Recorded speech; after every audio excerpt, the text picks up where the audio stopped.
Our today guest is Mel Johnson Jr., an actor, director, and producer. Best known for his role in Total Recall alongside Arnold Schwarzenegger. He also premiered his solo performance, Frederick Douglass, in The Shadow of Slavery in California. In addition to his acting career, Mel has consulted with major companies like Goldman Sachs and American Express. He was the executive producer of Shadow Entertainment's Big City Pictures, producing horror films such as Ragdoll and Killjoy. As an artistic director of the Imagination Workshop, a group providing creative programs for the psychiatric community and at-risk youth, Mel earned an Ovation Award for Outstanding Community Outreach. His directing credits include Give 'Em a Hell, Harry, starring Jason Alexander, and Tom Dugan's Robert Lee Shades of Grey. On Broadway, Mel has performed in shows like Lion King as Mufasa and The Rink with Liza Minnelli. He also worked extensively with the New York Shakespeare Festival, starring in the revival of The Two Gentlemen in Verona in Shakespeare in the Park. His television credits include roles on The Fresh Prince of Bel-Air, The Practice, David Lynch on the Air, Blacklist, Jessica Jones, and others.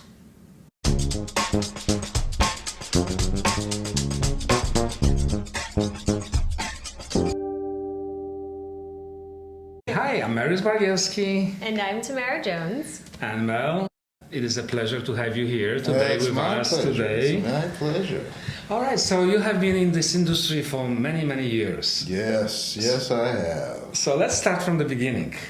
The beginning. How did you ended up in the film, television, obviously theater? You know, it's an interesting story. I find that I've been very fortunate because in the second grade, I knew this is what I wanted to do. My second grade teacher did a production of The Rosy Cheeked Ghost, and I played Professor Gruesome. And it was just in front of the class, but I knew whatever this was, I wanted to do it. And, then I get to junior high school. And, in New York, it's 7, 8, 9. So 7th grade, I see that they're doing a school play, and that was great. 8th grade, I wanted to be a part of it, but I was informed that only this one particular teacher, her class did it. I went, that's not fair. So I spoke to my 9th grade English teacher, Mr. Rochelle, and he said, you're right. So we had open auditions, and it was for Where's Charlie? It was a musical, and that's where Once in Love with Amy comes from. So I auditioned, and I got the role of Professor Spedicue. It's funny, I can remember all these things. And then Where's Charlie is a musical in which the lead dresses up like his aunt, Charlie's aunt, was the original play. And the kid who was playing it was like the basketball star in school, and he found out he had to dress up like a girl. He goes, I'm not dressing up like a girl. I said, give me that role. And so I ended up with the lead, and I was a fat kid. But I played it, and I had taken tap lessons from the 1st to the 6th grade. And this was a really pivotal moment in my life. My English teacher said, there's a high school for kids who want to be actors. It's free. It's called the High School of Performing Arts. And I went, oh, really? And that's the wonderful thing about New York. They offer specialized high schools for any interest a kid has, as long as you just audition for it. So he gave me the application, and he said, I'll help you with everything. And I took the application home, and my parents, more to the point my father said I couldn't go. And I was so upset I just ripped up the application. Now, I grew up in the projects in Queens, Queensbridge projects, right under the 59th Street Bridge. They still consider it the roughest, the worst projects in the city. And I had a fabulous time growing up there. I go back to school, and then Mr. Rochelle goes, well, where's the application? I said, my parents said I couldn't go. I went home. That night, there was a knock on our door in the projects, and it was Mr. Rochelle. He came in, he said, "You gotta let your son go to this high school." I don't think anybody would do that this day. I mean, it changed my life. I'm sure I would have found my way. But my father goes, "Well, can he go to college?" He goes, "Yes, and it's an academic school." So I went to Performing Arts, had a spectacular time, went to Hofstra University. They said Hofstra, Boston, Carnegie Mellon. Hofstra came through with all the money, so I went there. And then I just started. During my time at the High School of Performing Arts, my drama teacher was Vinette Carroll, and she was a wonderful black director, teacher, and she started the Urban Arts Corps with her favorite high school students. And that went on to do Broadway shows. Sherman Hemsley from the Jeffersons, he was part of that troupe. We did it every summer. So I started working during college in the summer times. And then when I came out, my father was a union person. You know, you had to have insurance. And I knew there was an acting union. And I said, I got to get into the union. And the easiest way was through children's theater. And I had a lot of learning lessons during this period of time. In college, between junior and sophomore and junior year, I lost all the weight. So I started out professionally thin. I was 240. I got down to 175. So I remember going for an audition for this one children's theater company that was a musical. And I was sitting in the waiting room, and I was the only black kid in there, you know, a young guy. And I thought, they're not going to hire me. I mean, you know, there's nobody. I said, I'll never forget, I said, but I'm going to let them know what they're missing. That's what I said. And I went in there, put my music down, sang my song. I consider myself an actor who sings and moves well. That's how but actor first. Sang my song, turned around, went to the piano, took my music and started walking out the door. And the director goes, wait, where are you going? Where are you going? And I got my first job. I got my first equity job. But it was children's theater. I am not a morning person. I mean, I had to keep getting up early. I was flipping out. I was going, am I ever going to act for adults? I mean, literally. And they told me about the Theater Development Fund, which was regional theater. I went, oh. Because they had this thing where they would go around to colleges and you would audition during college, but your professor had to suggest you, and my head of the department did not get along with me, so he didn't suggest me. So I said, I can audition on my own. I went and auditioned for TDF and immediately started working regionally. But I also continued to help work with these children's companies. And I always tell young actors, you never know who's watching. So I was doing a show in Jersey, 9 o'clock in the morning. Was it was the paper mill? No, it was just at a school. It was this was children's theater. It was a different company called, I was doing a show called Poetry Now, and we were doing great poems. It was great.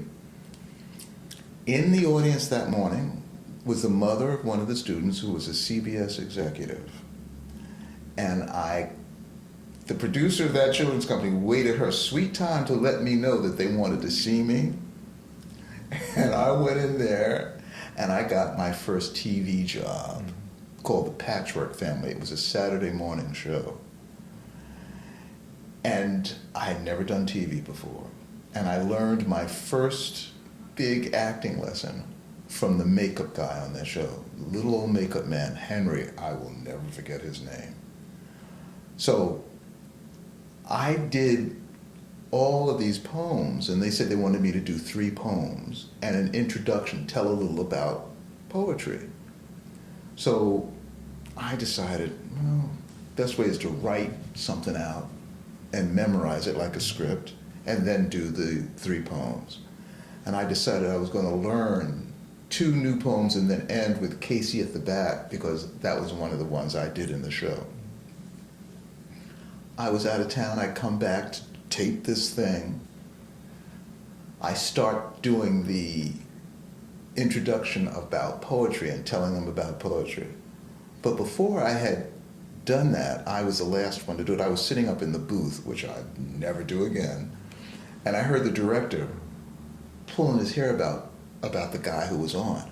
Oh, he's taking up so much time with the, blah, blah, blah. I went, And then I get down there, and he goes, okay, Mel, start. And I start doing what I memorized about the poetry. And he goes, Mel, that was really great, but it's a little long. Can you just edit it? Can you just cut it? Are you kidding me? I couldn't do that. I just couldn't edit it on the spot. So I started fumbling. Cut. And I could just hear in my mind this guy going off. And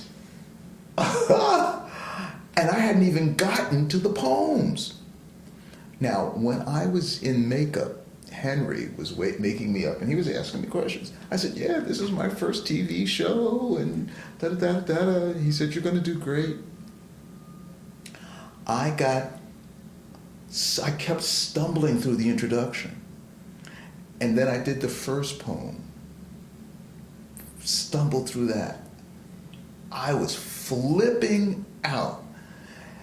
I stumbled through the introduction, made it through the first poem, started the second poem, and then there would have been a break, but they were all one take. And the second poem was something, the line was, let the sofa be mountains, the carpet the sea. There I'll establish a city for me. I went, let the carpet be mountains. And I stopped, and I started to freeze, and tears were about, and I heard, makeup, makeup, Henry, that makeup man. He came, he stopped the taping, took me to the side, and took his makeup thing and started just dabbing the tears out of my eye. He goes, you're doing fine. He says, you're going to do a great job. I'm going to stand right by the camera. He goes, I want you to do it to me. And I stood by the camera, I'm waiting for him to go, and just before we sang action, he was going, smile, because I was a wreck. So I stumbled through the introduction, got through the 2 poems, and then the third poem was Casey at the Bat, this big thing. But I was doing that in the show. So I could do Casey at the Bat and think about 10 million other things. So I do Casey. It looked extremely rocky for the Mudville 9 that day. This was boom, strike 1. I did the whole thing. And at the end, the whole floor crew applauded. And I'm thinking they're applauding because I got through it without messing up. And so I started to walk out. And Henry goes, Mel, don't you want me to take your makeup off? I was in a hit. I was just, And I sit down, and he gave me my first and best acting lesson. He goes, you did a great job. He goes, just remember, the large gesture is lost on the small screen. Because I was flailing with the bat and all that stuff. So I get on, and I leave, and I thought, this is it for me in TV. And don't you know, I became a regular on that TV show. But they never let me do an introduction again. I just did the poems. So that's how I got started. So you were trained as a theatrical, right? Trained as a theater actor, never did TV, never sang. Performing arts didn't have us sing. Hofstra was a classic. It had the Shakespeare Festival. Chorus line, I don't know if you ever know the chorus line, it had that song about Priscilla Lopez went to performing arts and she goes, I feel the rain, and I felt nothing. That's how I felt about it. We were having a good time, but I didn't feel anything. I didn't know anything. But once I started doing regional theater, I became sort of the king of regional theater. I was going everywhere, doing fantastic, but it was all theater. I was doing Raisin in the Sun. I was doing Afro-Fugard, all these great things, and I'd go and seeing the country. And then I decided, well, what are black actors doing at home? Because New York was my home. And they were singing and dancing. And I knew I could sing, and I knew I could move well. And so that's why I was an actor. And I knew that on stage, it's not a recording studio. You're an actor. So I just did what I did at that children's theater thing. I'd be sitting in the waiting room and I'd be hearing the voices of God coming out of these, the audition room with these great voices. And I would go in there and sing. Obviously I had a good enough voice, but I would get those roles because of the acting. And I could move well. And I ended up in my first Broadway show on the 20th Century. And that was because that was a tap show. That was a tap show, and I was doing an off-Broadway singing show, and I auditioned for this, and I sang, and the callback was for tapping. I said, I can't tap. When you're young, you don't know what you're doing. I said, I took tap lessons from the 1st to the 6th grade in the projects. I said, this is Broadway.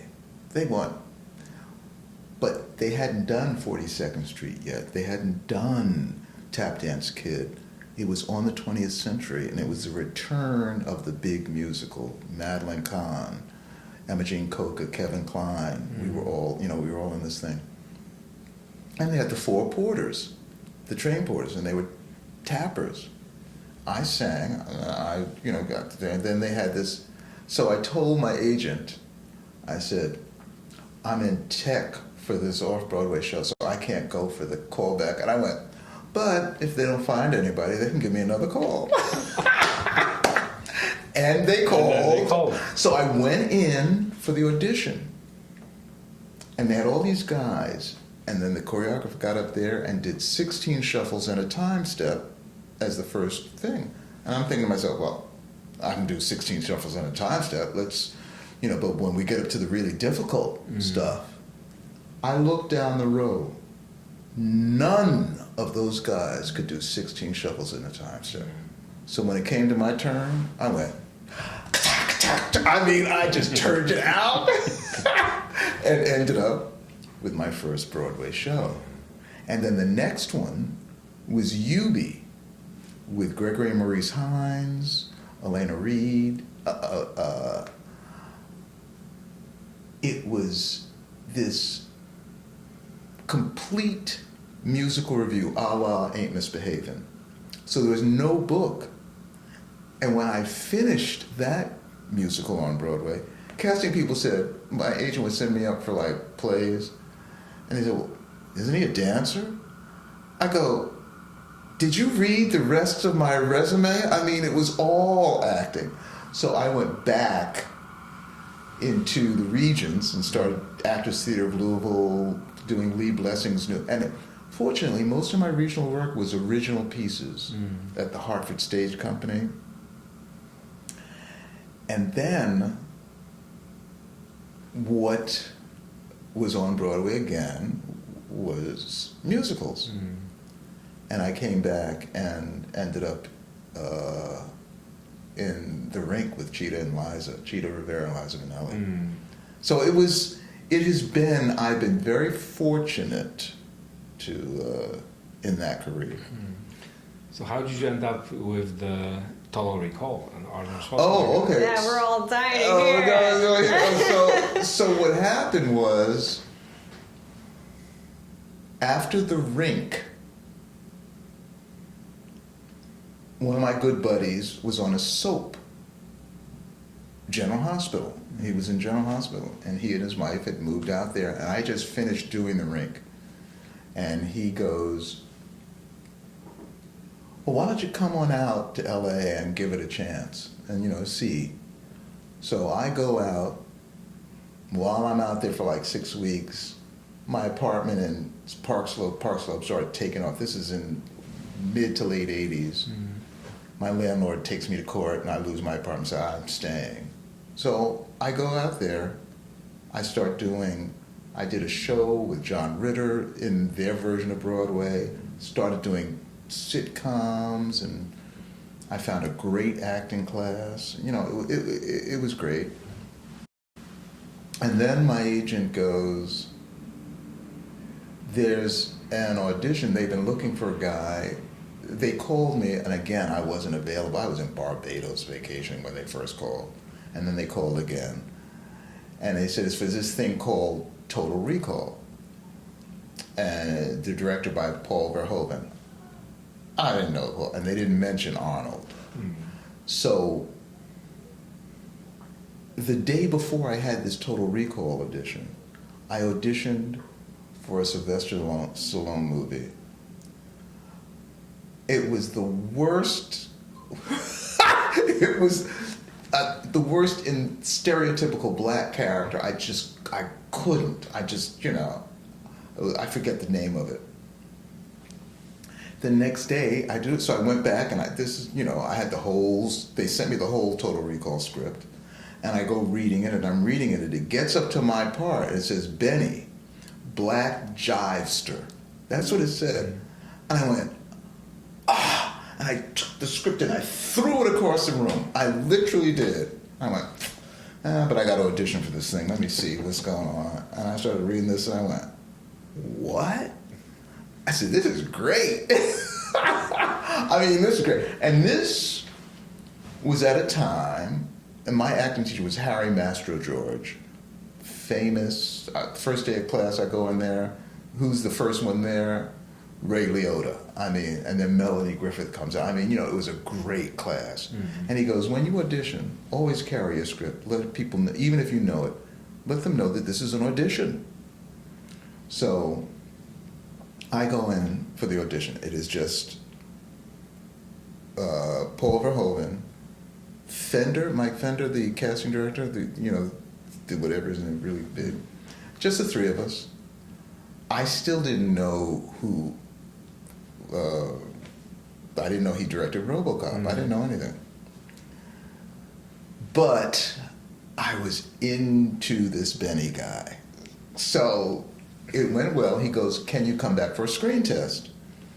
I loved back then screen tests. But it was in the office, and basically Verhoeven was working the camera. Mm.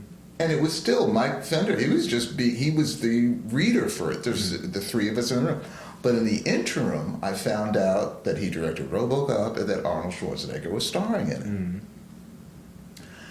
But I was in the midst of class and, blocking all of that out, and I got in there and we started doing it, and we were seated and the camera was on a tripod and he was working it.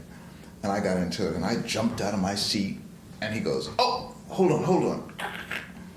He goes, what you're doing is going to be great for our film. Just like that. I said, ooh, our film. You hear that sort of stuff. So it went great. And as you know, with film, as with this last thing I did, the last series, you hear quickly. Yeah. I heard nothing. And I am not one to call my agent and say, will you find out what's going on? I let it go.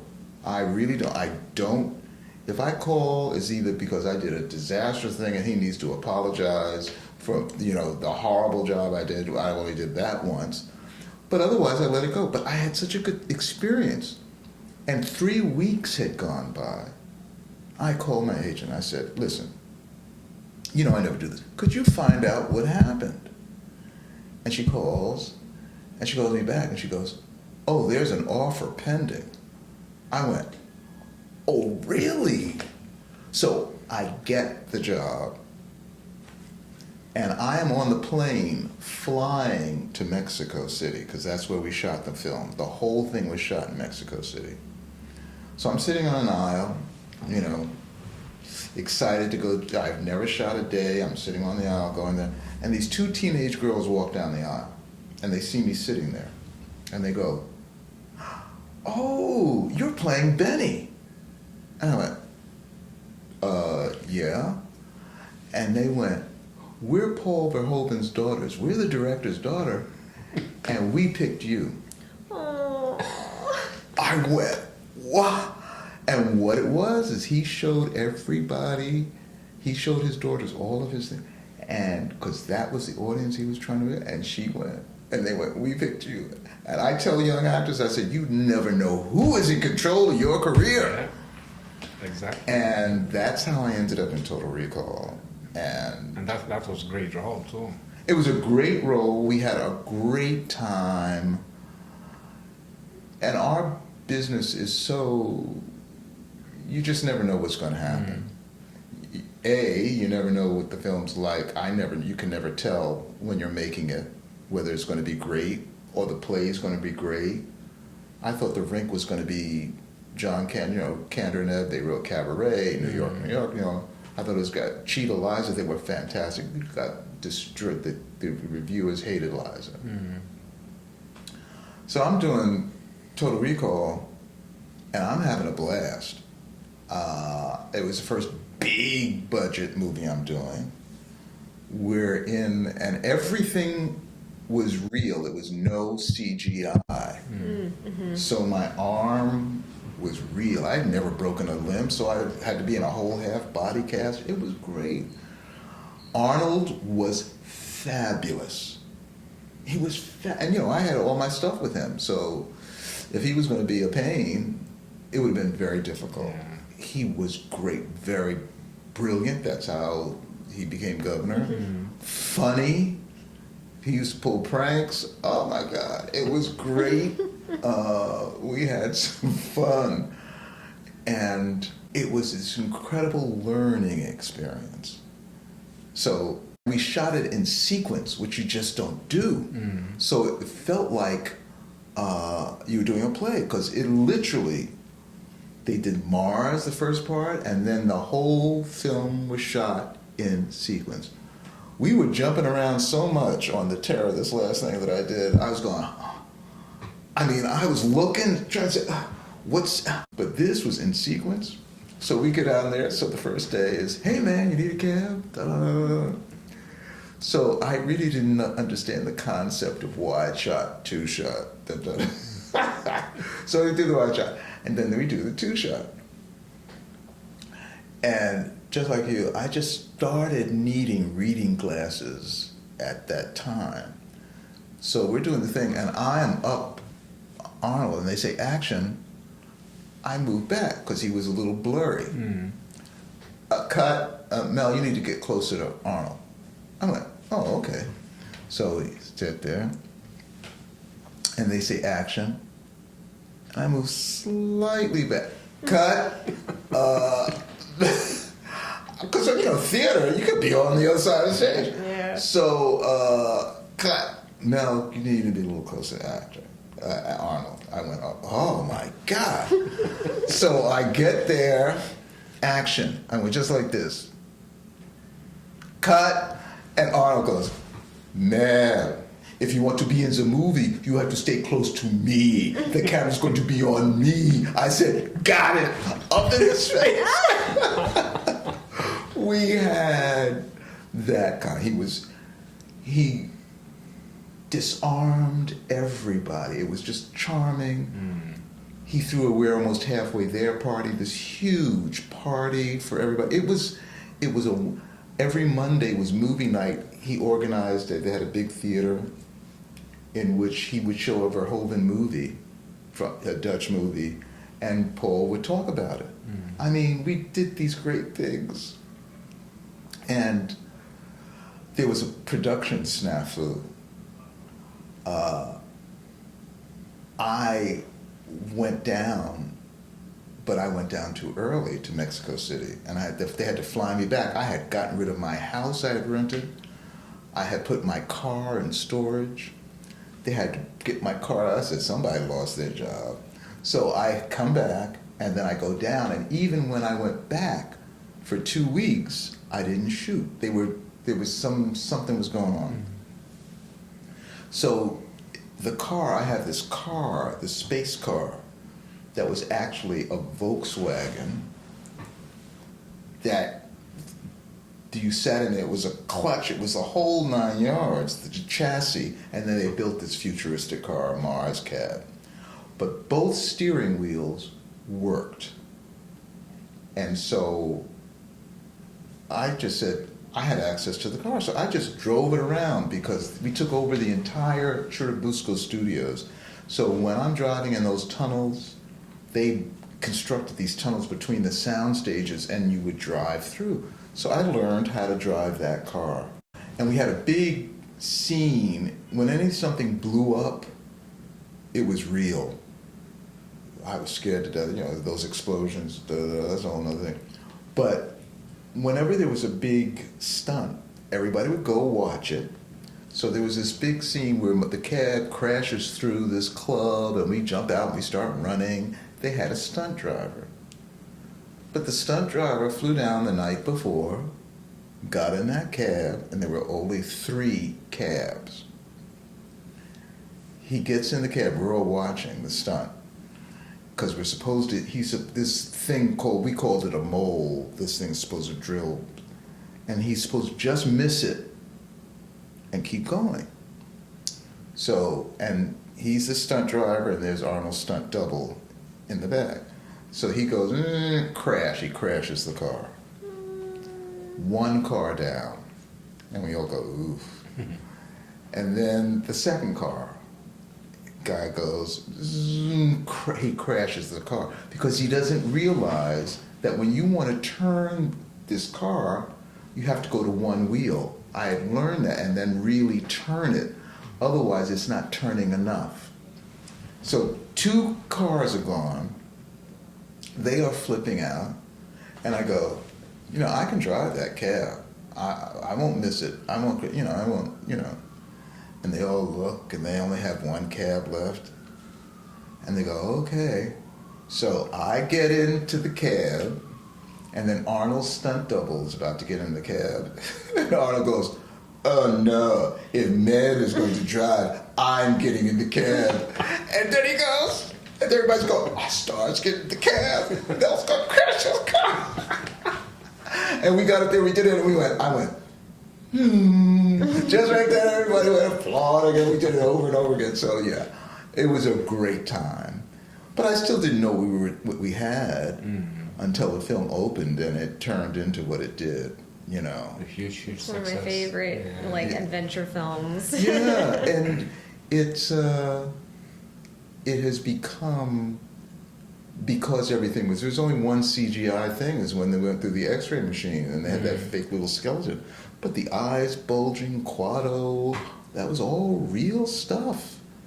And it was fun. It was the 3-breasted women. Yeah. I'm sorry, it came in my mind the No, whole time. no, here's the whole thing.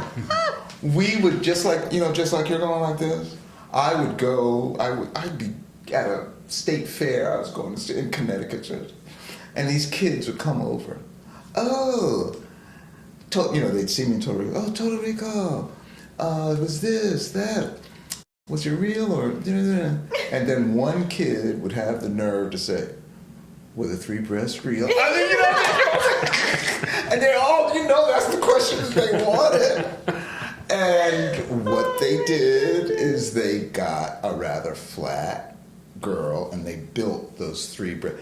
And Rob Bottin got a Special Academy Award for all of his effects because they were just so real. Yeah. Especially at that time, Quado's lips moving you know, and it looking like he's really talking. That's CGI today. That was my arm. There were 7 guys behind me going zzz, zzz, zzz, zzz, zzz. I mean, you know, and I could, it was great. So yeah, it was quite the experience, and I was down there for 3 months. One of the reasons why Tom Cruise, his films are so successful right now, is because the last one that was shot during COVID, he did. I don't know if you went to the movies during that time. There was a commercial. There was a trailer where he got up there and he said, "This is me. This is really me doing this stunt." And all of his stunt work was real. It was not CGI. People want to go see that. You know, the last Maverick, all that sky stuff was real. Plus, the scripts were good also. So that was and we shot the whole thing in Mexico City because you didn't have to pay, and it was non-union. So you didn't have those rules. Those explosions were naphthalene, one step below napalm. They were blowing up. I mean, it was something. But we had a good time. We had a good time. The other huge thing that I tell young actors or anybody is that in our business, you're always going to be unemployed. The show is always going to end. The series, no matter how long it goes, it's always going to come to an end at some point. But more than likely, you're going to have, the old expression was at liberty, you're going to be unemployed. What you do in between as a survival job, you better be happy doing it. It's got to make you happy, because you're going to be doing that a lot. You know, you may make enough money to sustain you, but most of the time, especially in those early years, you've got to do something. So for me, it just clicked that whatever I do, it has to be involved in something creative. The thinnest line was I was one of the first people to work at the half-price ticket booth in Times Square. When it first opened, I was there when it first opened. This is before computer tickets. We had to physically go to the theaters and get the tickets and bring them to the booth. And they hired actors and stage managers. And they called us runners. And we worked as crowd control. And it was a company manager that started this. It was his baby. I'll never forget it. He went to the head of the Children's Theater Union section and said, well, we need some young actors. He knew seasoned actors weren't going to do it.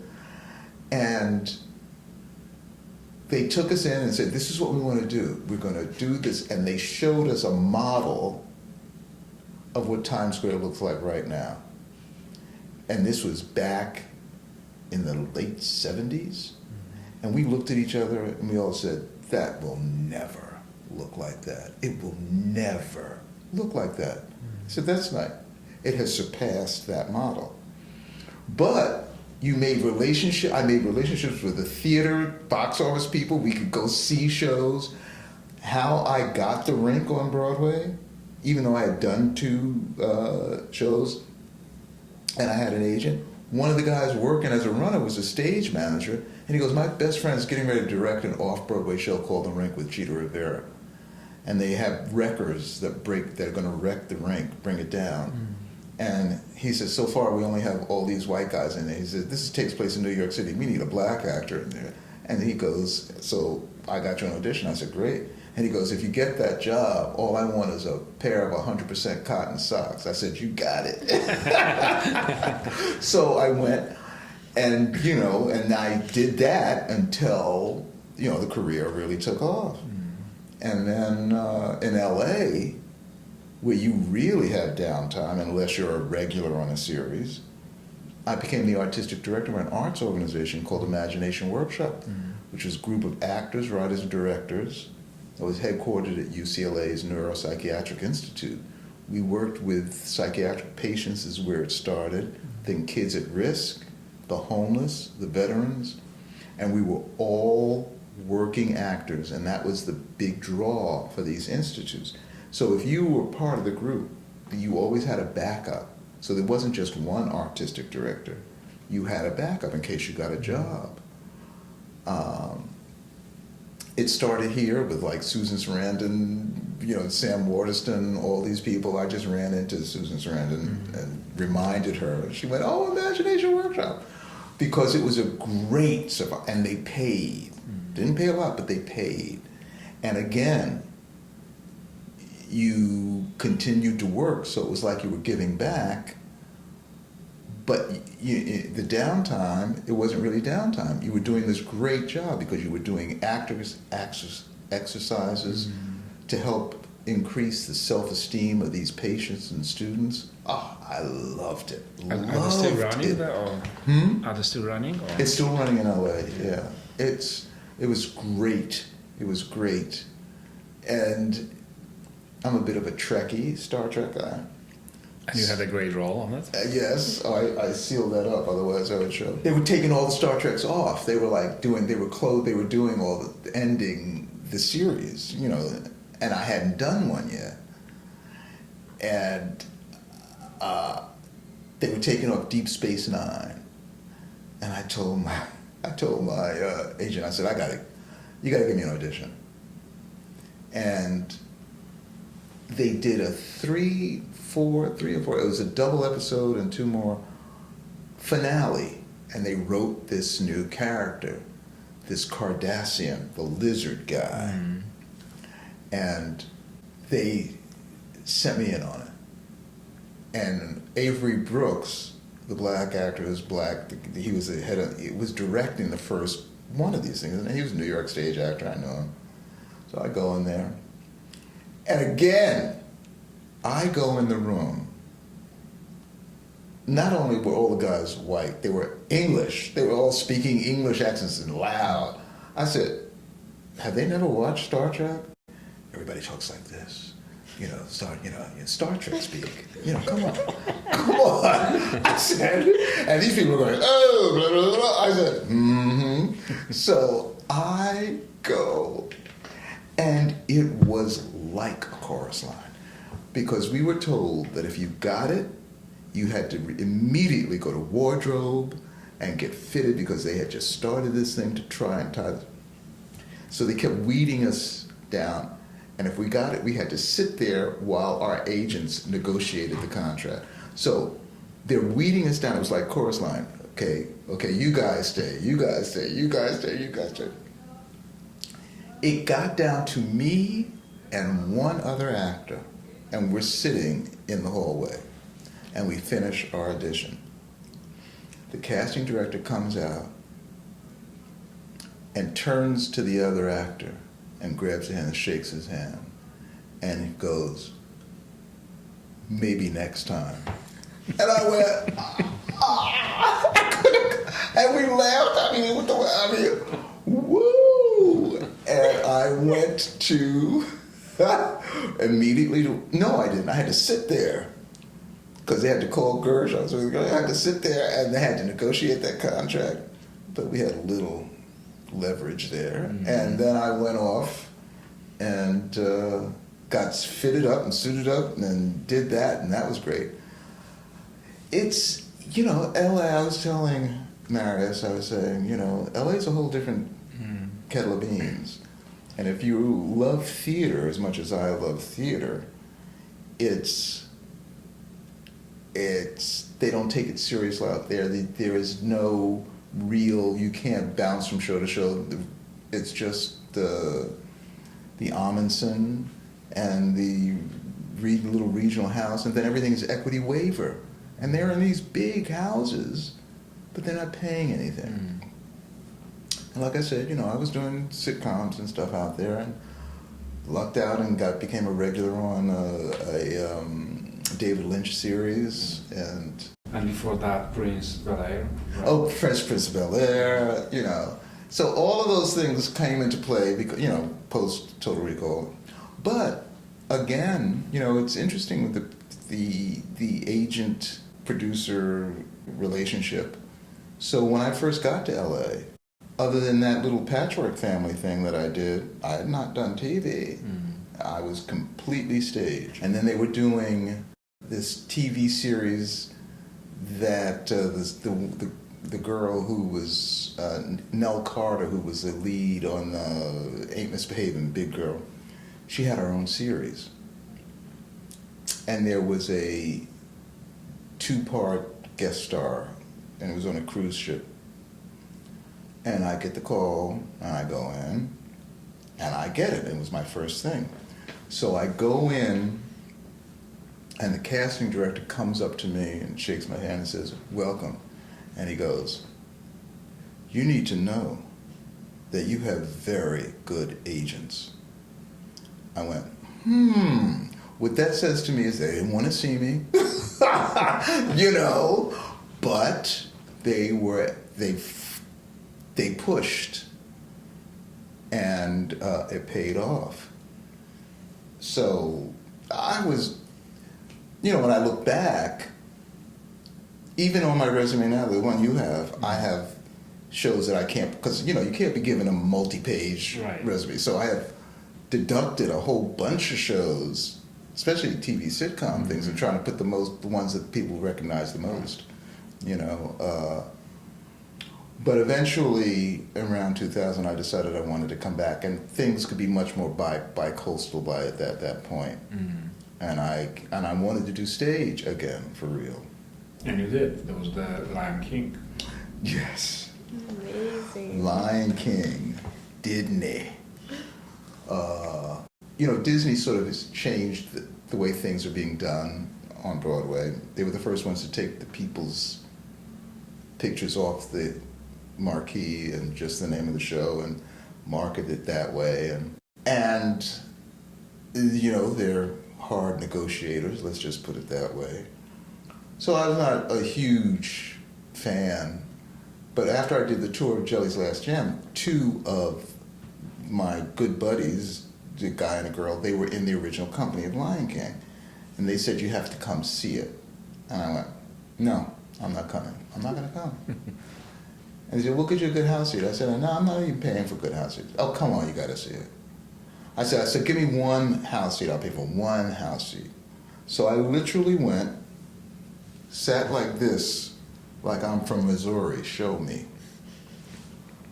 Curtain went up. Rafiki came out and she went, "Nangonya." My jaw went. And those animal puppets came down the aisle. The tears burst out of my eyes. I thought that show was, and still is, brilliant. I mean, it was just brilliant. It was moving.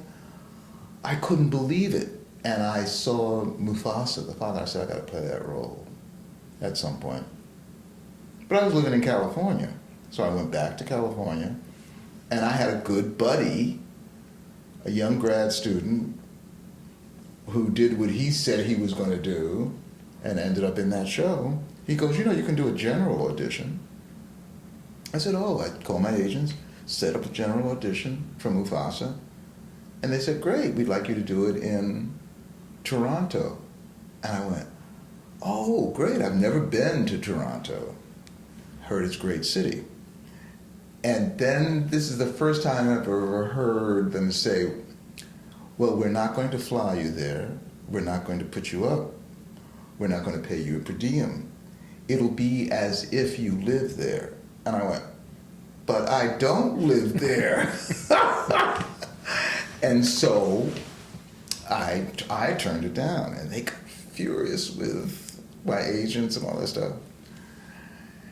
And as things turned out, the Mufasa on Broadway got injured because the stage, everybody was out of that show when it was at the New Amsterdam. And they didn't have anybody to replace him for this limited time while he was in the hospital, about 4 or 5 months. So they called my agent again. And I told my agent, I said, "We've been down this road before. Let's just put it this way. I had a good deal." He negotiated a good deal. I'll probably never work for Disney again.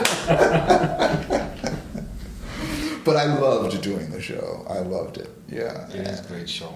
I forgot. I started producing. I started producing film. Why? Because my college roommate, who was into the food business, ended up the CFO of Full Moon Productions, Which is mostly horrors. which is mostly horror and non-union. And Charlie Band is the producer of Full Moon, and I don't want to get you all sued, so I ain't gonna go for Charlie. Charlie was like P.T. Barnum. Let's say he's a P.T. Barnum of filmmaking. Brilliant filmmaker. He loved making movies, and he loved making them inexpensively even more. So when he shot movies in New York, when he made movies in New York, they were non-union. I mean, in the United States. So I said, Mickey, I can't. I just can't. I just won't. But at the time, this is 97, SAG wasn't Universal. Total Recall was a non-union movie. Everybody thinks I'm getting money from that movie because they show it all the time. Nothing, nada, nunca. So my college roommate had a bag of money, went over to Romania, bought a farm, and they built this castle as the centerpiece of this studio called Castle Films, which is still in existence to this day. But the partners kicked out Charlie Band because... So they make this movie over there called Hideous. I said, Charlie, don't make a movie and call it Hideous. Because his thing was always puppets.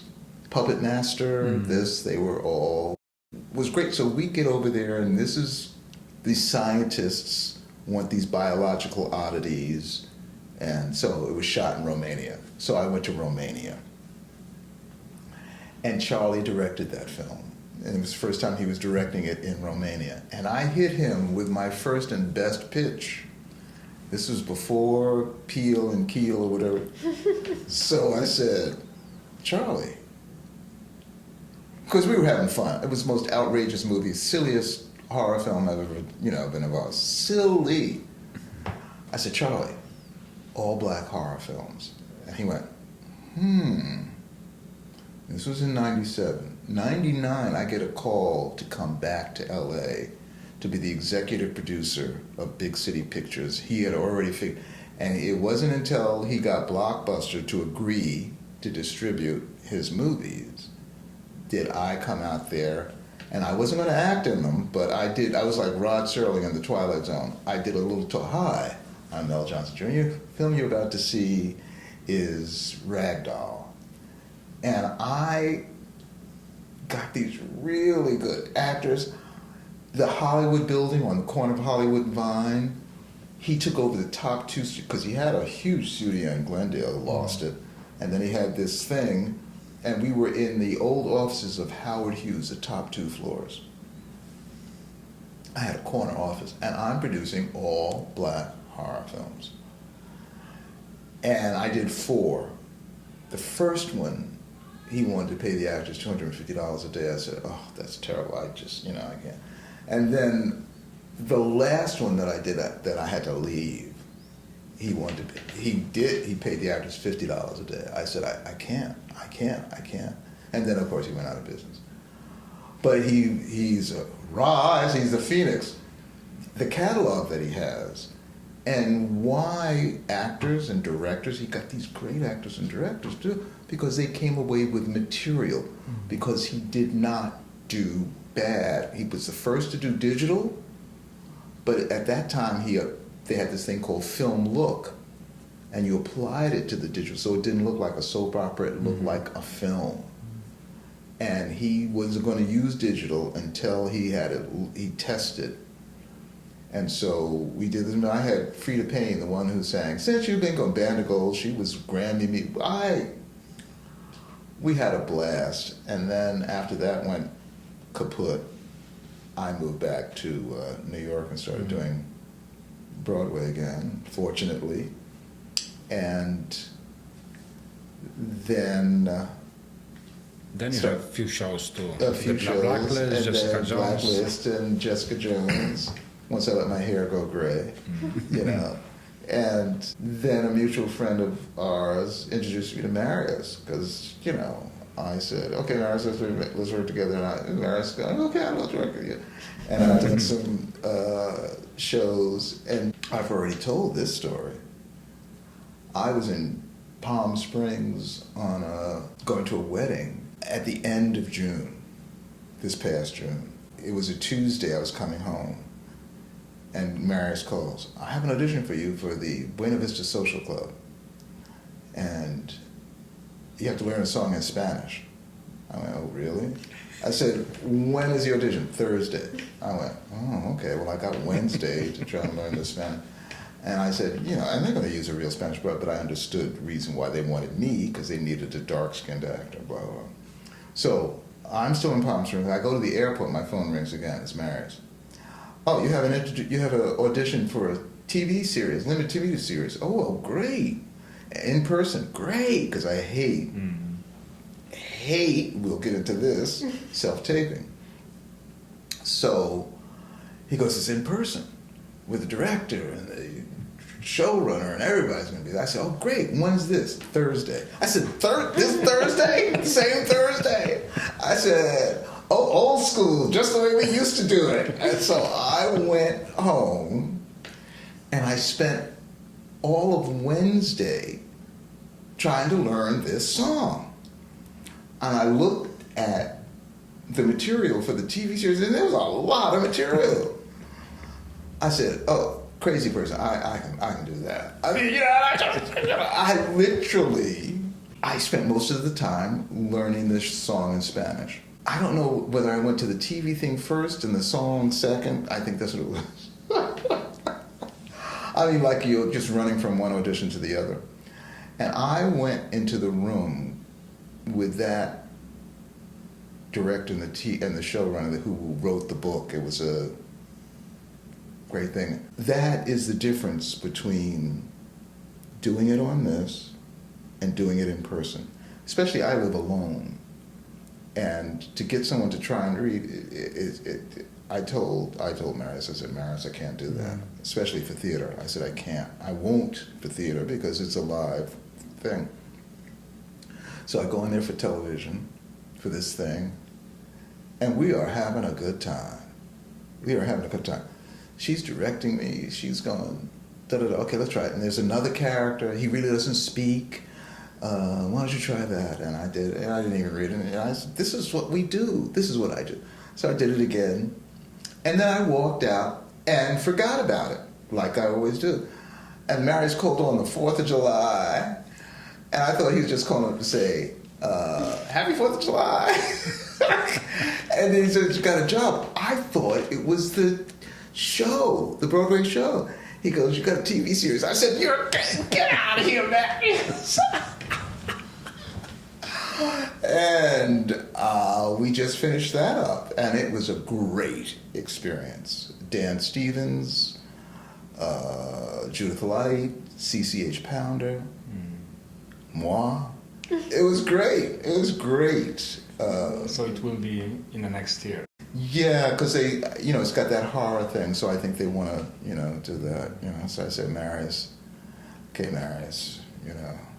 But I am at a stage, it's hard for me to think because I never married and I don't have any kids, so I still feel like Peter Pan, you know. You never grow up. And, you know, the body's not aching too much. So, but fortunately, I've had this wonderful life experience of being able to work and juggle it very well with the life experience. You know, this summer I took a huge chunk of time and just went to Europe to visit friends. You know, next week I'm going to Vegas. My aunt's having her 98th birthday. I tell young people it's important to do that. I mean, to realize that life is just as important. You have to incorporate it. Yes, we know that you need a job, you need to work, you want to work, you're focused, I said, but you got to breathe. You got to enjoy. You got to be here and now, be in the moment. I said, I realized that when I was very young. And the passion, that's what really comes from you, your passion to the acting. Oh, yeah. And if always full of energy, it doesn't matter if it's now, 5 years ago, 10 years ago, 20 years ago. So many young people can learn from you. Oh, listen. How to enjoy. You enjoy. Acting. When I was in the middle of the regional theater, Hartford Stage Company, I made $5,000 that year. This is when $5,000 really meant something. I said, okay.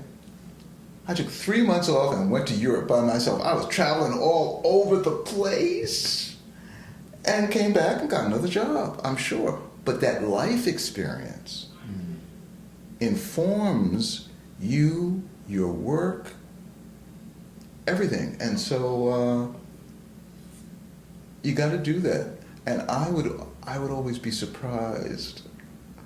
I'd hear friends say, oh, you know, Mel, he's driven.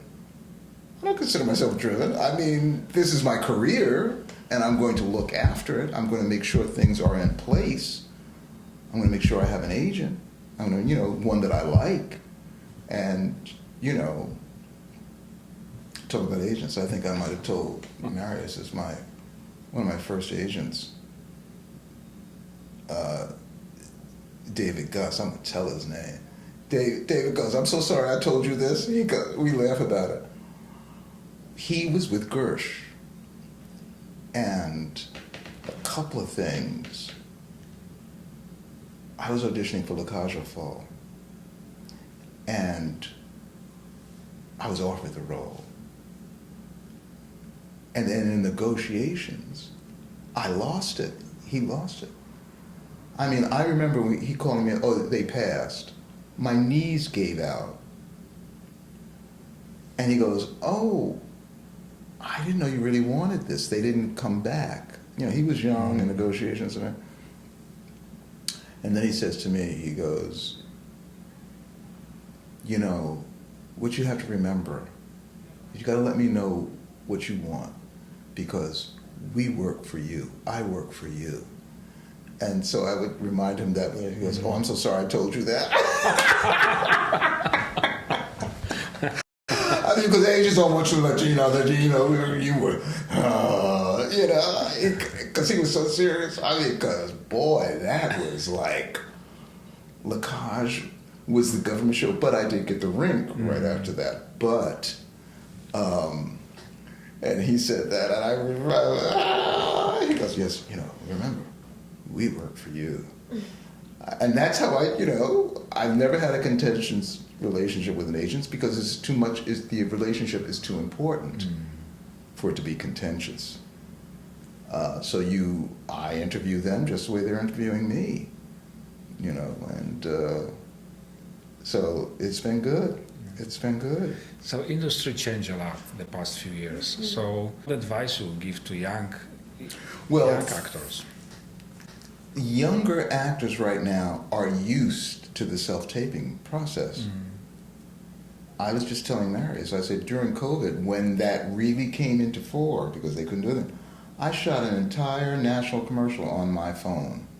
They call up at my house in the country, and my little cheap-ass iPhone, my little SE, you know, but it had the innards, and I set it up on a thing like this. I didn't even have a tripod. I mean, they sent me a ring light. They should have been paying me all that money that they were saving. But I knew that it was an industry-changing thing when they started with the self-tape. The film and television, you're eventually going to have to be on tape anyway. So that makes more sense.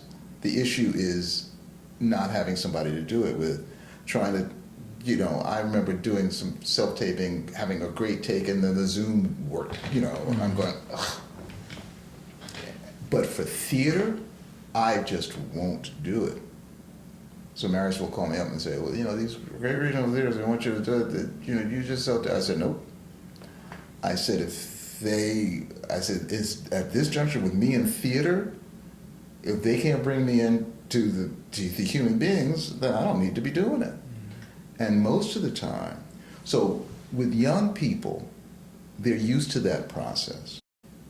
I heard somebody else say it, I wish I could remember who it was, but the biggest thing and the most important thing I realized was perseverance.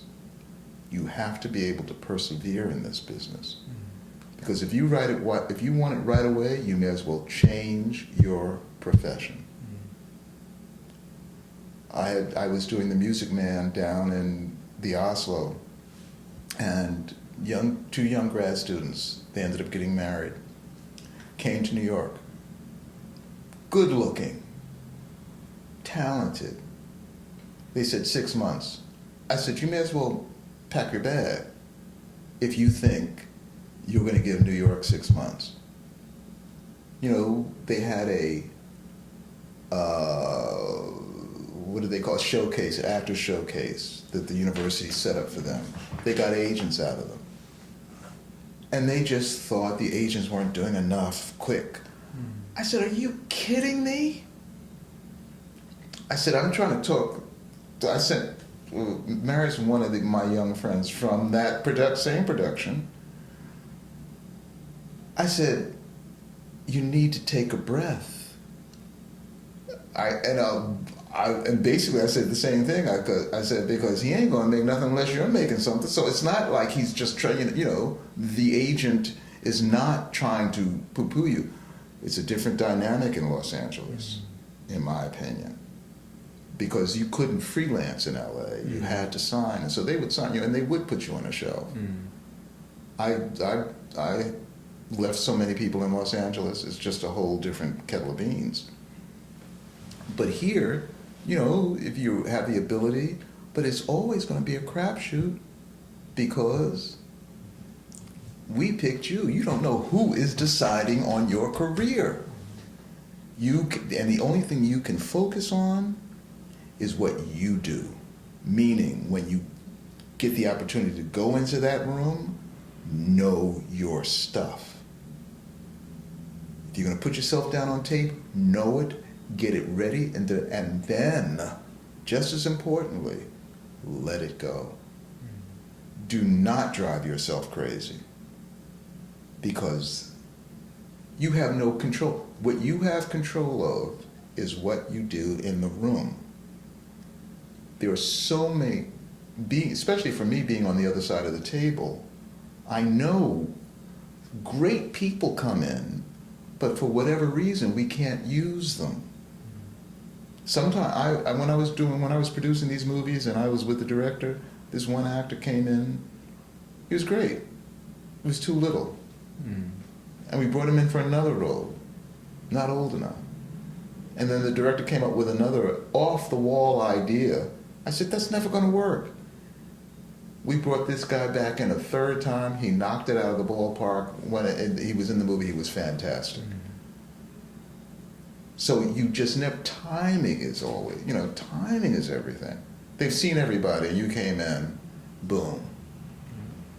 So you don't know, but the thing that you can be in control of is what you do in front of the camera, the audition camera, and in front of the people when you get there. And you can't freak out about that. What you've got to realize is when you have the opportunity to get there, have fun, because you're going to be doing that more than anything else. You are going to be auditioning more than anything else in your career. So you better like it. And always be ready. And always be ready. Yeah. And, I love it. I love going in there. And it'll show. It'll show. There's one of this show, I did a show up at Goodspeed, the 12 that they're trying to bring to Broadway. Mary handled it. Mary sends me the casting call. It went male, and then went cis, non-binary, transgender. I said, what does cis mean? I had no idea. I had to call up some young friend to let me know what cis was. Because I looked it up in Google. It wasn't even, CIS wasn't there. I mean, I went, But then it said age range, 20s to 30s. And I went, woo, I guess they're thinking way outside the box on this one. And I just had lunch this past weekend with the composer. He lives in Nyack, on my way up to my house. And he goes, we've done this production. This is the one that we want to do right before we come to New York. So we've done it several times, big productions. Every one of those productions, your character was 20 and 30s. He goes, you came in here and you did that. And he said, and he just telling me, he says, when you walked out of the door, he turned to John Doyle, the director. He says, he's got to be in that role. He's got to do that role. He changed the whole thing. And that's happened for me a lot of the time. But the roll of the dice is, you know, I'm a journeyman actor. I'm not Denzel, but I've never done anything else. I've been fortunate that way, and I'm very grateful for that. You know, you have good people. I'm working more now than I've been, you know, because you can be somebody's father, somebody's grandfather. I mean, or they change the roles around to accommodate you if they see something. And they see that more in person than they do in, you know, especially if it's theater. So, but you got to persevere. I think, you know, if someone's going to say, one thing, perseverance. And that's on top of, you know, you're here, you can act, you better be able to act. You know, that's a given. But so many people can do that. You know, if you're your star, your little high school production, or your little college production all around, and you come to New York, it's full of that. You go to LA, it's full of that. It's a crapshoot whether, you know, every big star is going to be going, yeah, I wore a chicken costume. Brad Pitt, you know, holding up the card. Or you've done 10 million sitcom episodes or pilots and then decide you're going to quit. And that's George Clooney. And then ER comes along. Or you could be an Arnold Schwarzenegger who was so calculating. I said, so Arnold, we were standing together, what's the deal?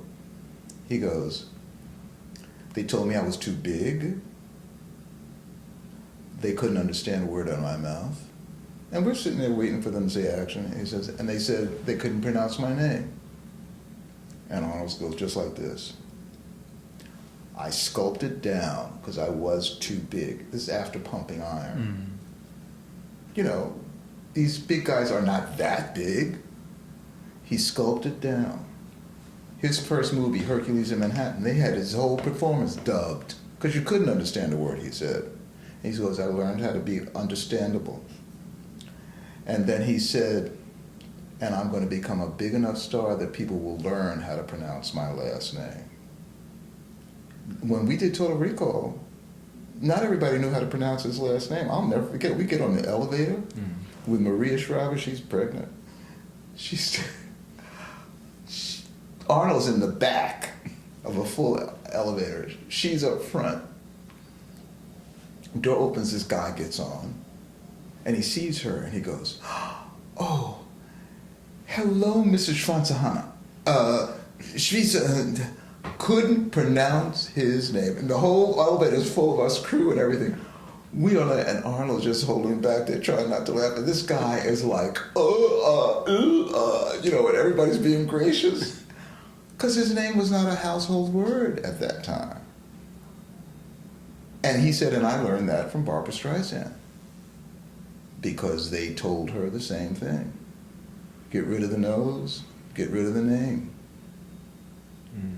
No, but you know, we understand you do what you have to do. If you need to change your name, you change your name. But, you know, I was talking to Rainer, with his little script. His idea is a great idea. I said, but it's going to take time. Oh man. I mean, goodness, this has been so insightful, and I feel like every time I want to ask a question, you literally say the answer right there, and I'm like, just keep going. It's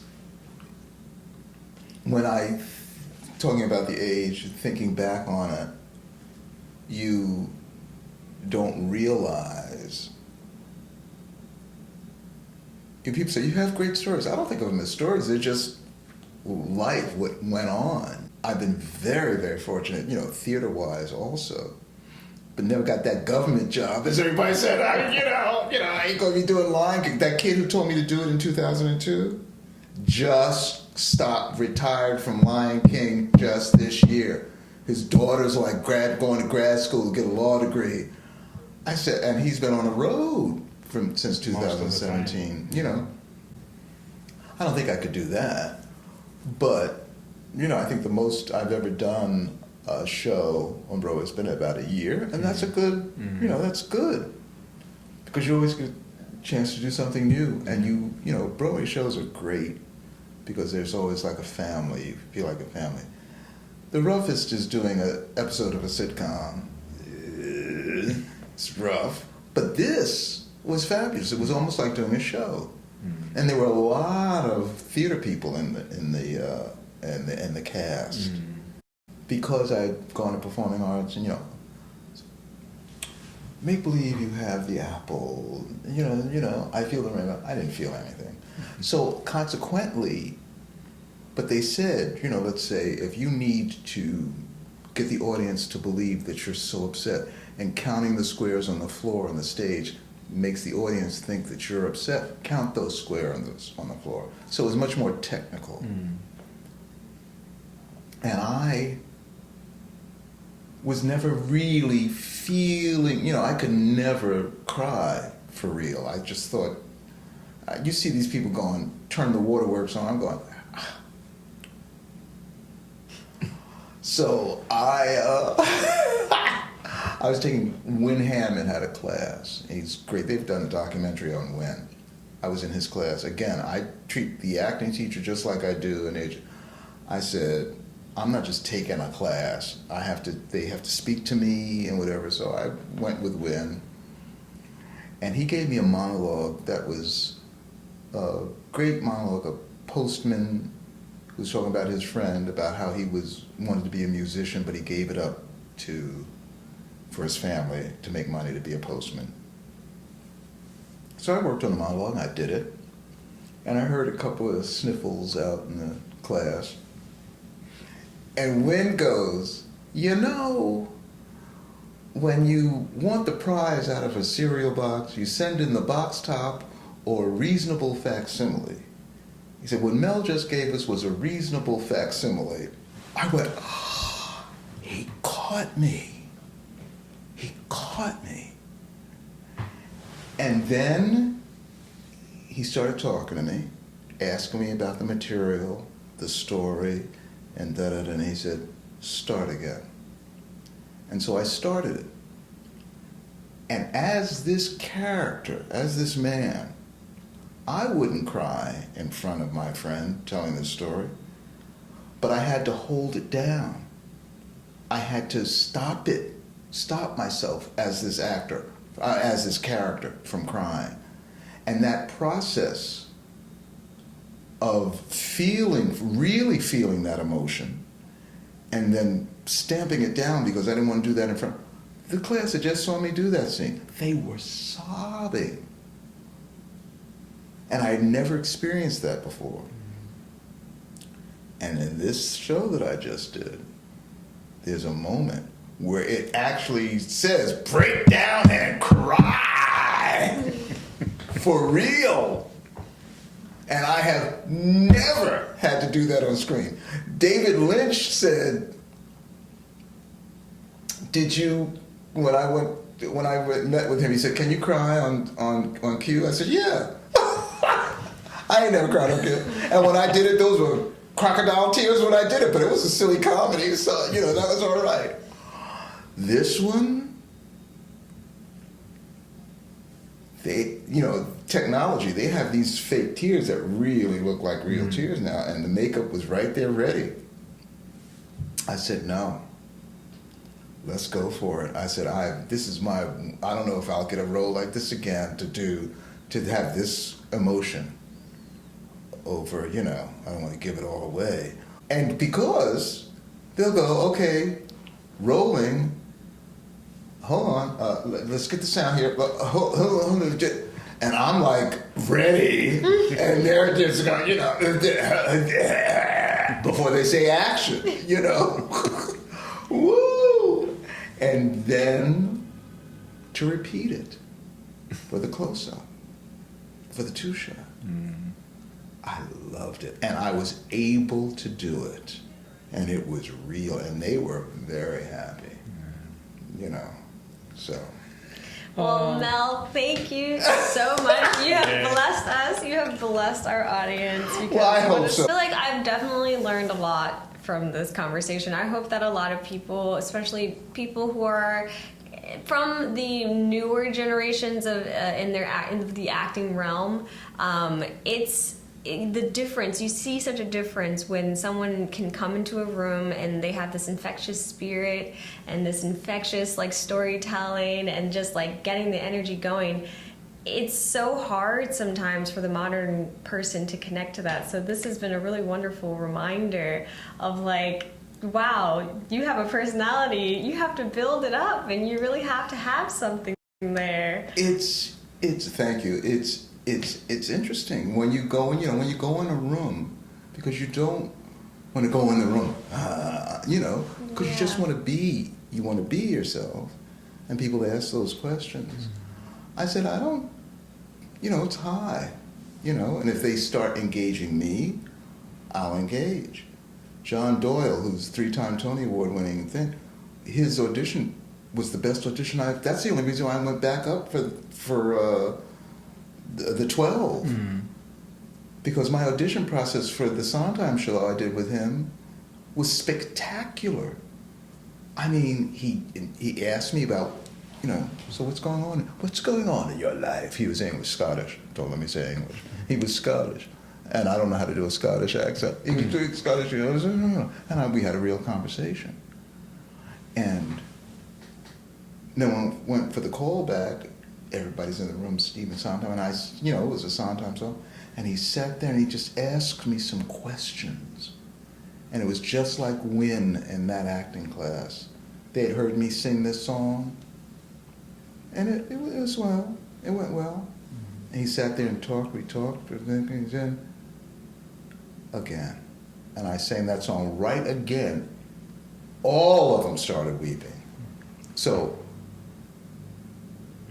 the key is, just like you say, you can be real. This generation's a difficult one.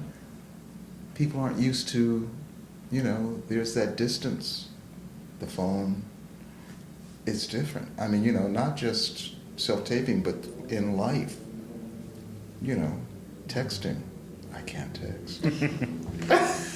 Marius knows, but I don't bug him. But if I call him, you know.